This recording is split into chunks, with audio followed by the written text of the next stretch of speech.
main concerns rectal cancer patients have is the need for a stoma, especially a temporary stoma when we are operating patients with rectal cancer.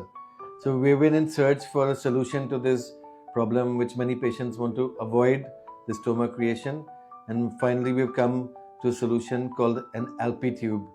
So we've been trained from Italy in this procedure in which we can insert this tube during the operation for rectal cancer called a low anterior resection,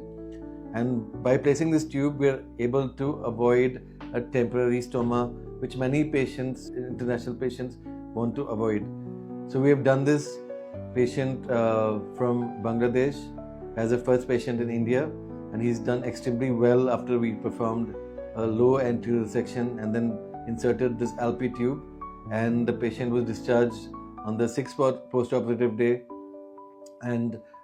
after removing of the ALPI tube, and there was no stoma and there were no complications, and he's going home with, after a smooth and uneventful recovery. So that was